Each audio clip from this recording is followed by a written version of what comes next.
Last but not least, we will go to PATSY STINCHFIELD, who is Senior Director for Infection Prevention and Control at Children's Minnesota.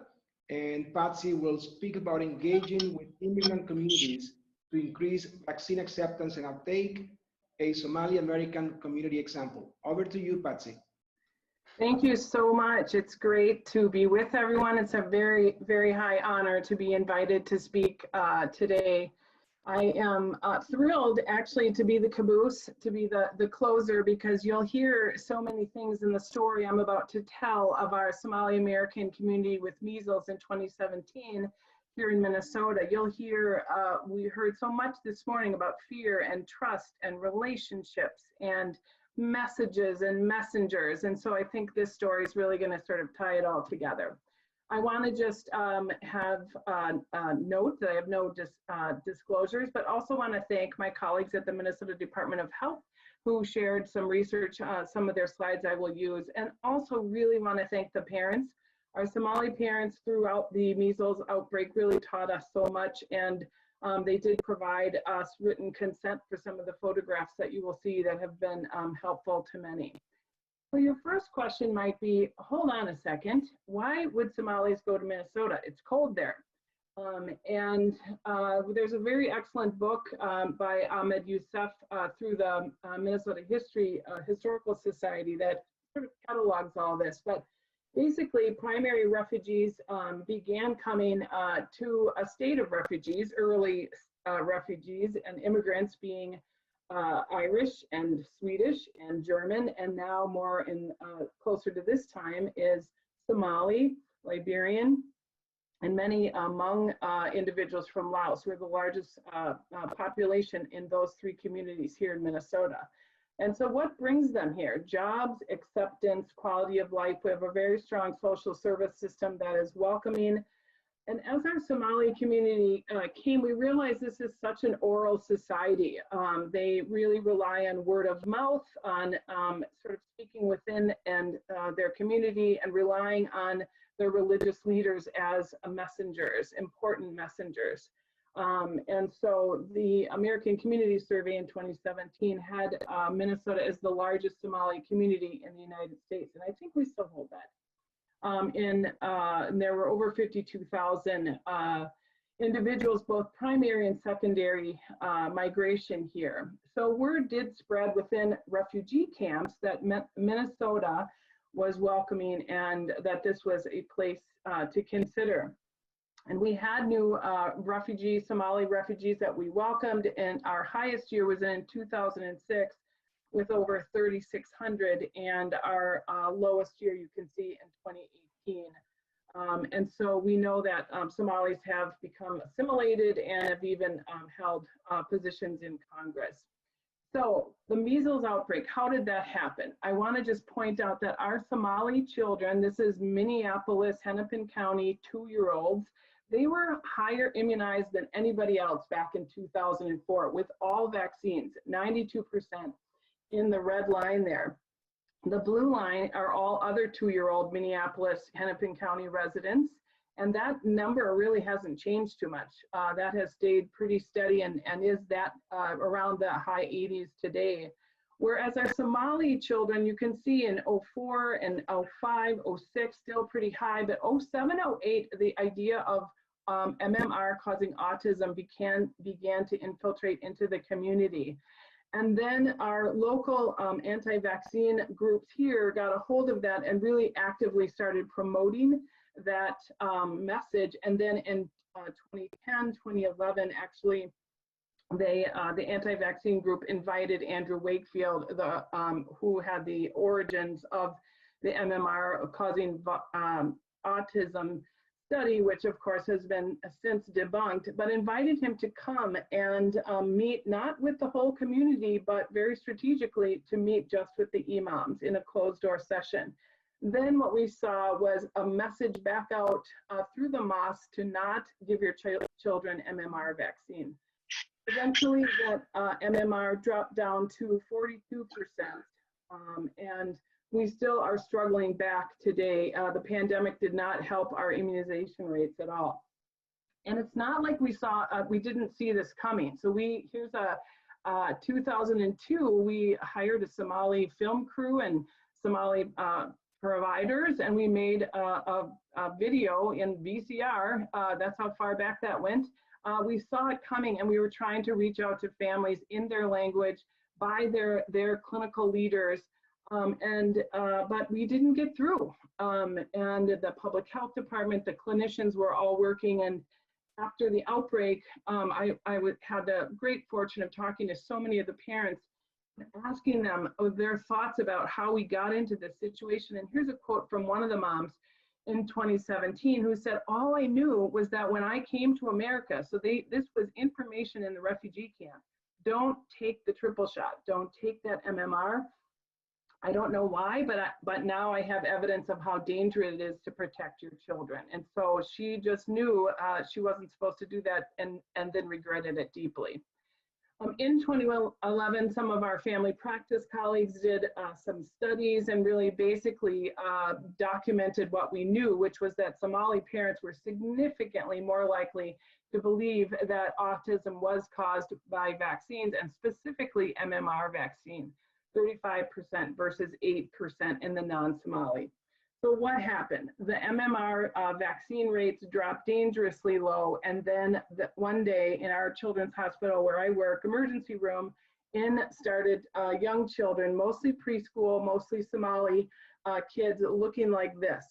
And so we hadn't seen measles in quite some time. It was in April of 2017, but you can see that it's the fever, rash, cough, the conjunctivitis, the coryza, which is that sort of runny nose, kind of just looking sick, histamine sort of look. And you can see that the rash is actually quite difficult to see. And so in darker skinned kids, you need to look carefully, you need to feel for it.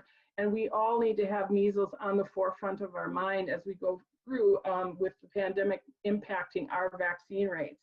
And so what happened with this is that we developed a total of 75 cases of measles, most of them in young children, mostly Somali children, and almost all of them were unvaccinated. Our hospital had all of the children who were hospitalized, who were 21 individuals got hospitalized. Thankfully, nobody died. But one of the things we did was bring forward, I very strategically asked Lena Sun, health reporter, to document this. We knew this was going to be a large story. And it went from Washington Post, New York Times, et cetera. And it was tell the story from the individual family's perspective. And it was picked up with, in media from around the world. And we noted too that here, we weren't the only one that was seeing this, that England and Sweden were having the very same things, that founding of fear and mistrust were dropping the MMR rates, and that concern about autism was what was coming even more significantly. And what did we do? So you have to kind of start large and work with systems communication. So that's where partnering with the media, getting the message out that you can control, that you want to have out.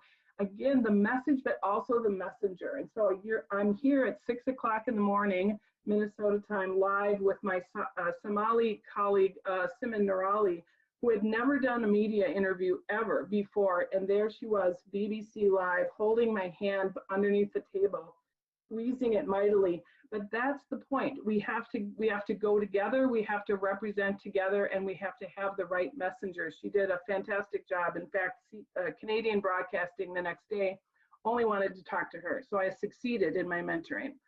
Then you go closer to home, local, social, cultural kinds of communications, making sure that you have the right individuals doing that communication. Is it in their language? Is it by the person that they want to hear from? Is it in their mosques?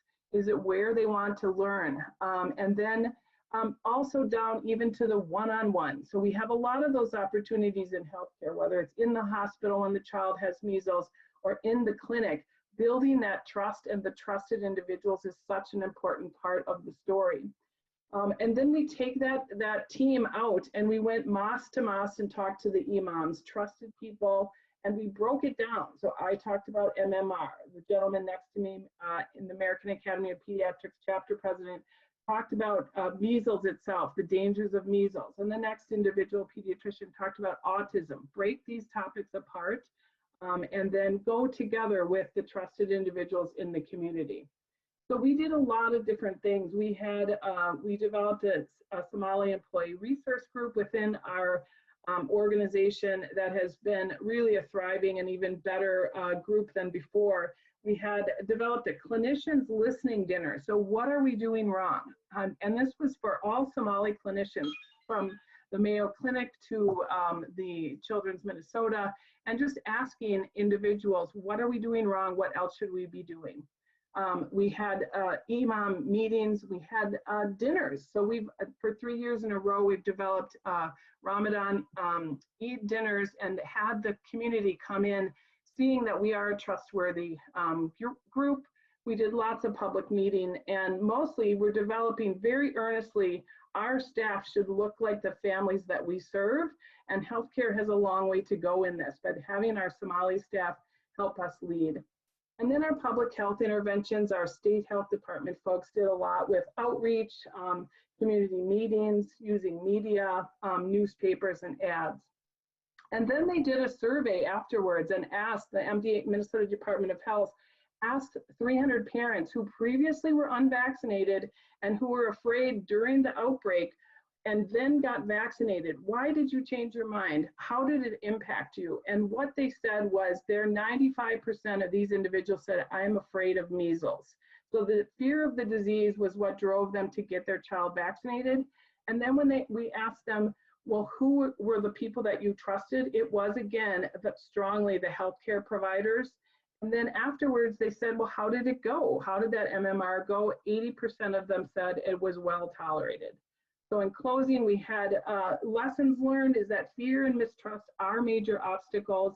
We really have to tap into that Somali oral communication method, using their leaders, using a partnership model and approach, speaking with other healthcare professionals, gaining that trust of leadership by listening, going to them, sharing, partnering with outreach workers, and looking at those different systematic, local, social, individual, and other communication modes. And outbreaks do change minds. And so this mother said, I did not know that your child could get this sick. Please take this picture. Please share this with other people. This is a child who was on a ventilator for 15 days back in our 2011 outbreak. Please let them know that we must care for them. And since then, we've done some study on vitamin A management in measles care. Dr. Ornstein and I have published on this, and because the United States needs to, is not giving vitamin A as much as they should once measles is diagnosed. So there's a call to action on that. So in closing, we just know that we are now approaching this through a pandemic lens. We've got the vaccines that have dropped. We have really sort of potent concern about potential new outbreak, not only COVID and influenza, but potentially measles once international travel starts again. We need to continue our communication and vaccination, and then also just know that we're all in this together. So thanks so much for having me today.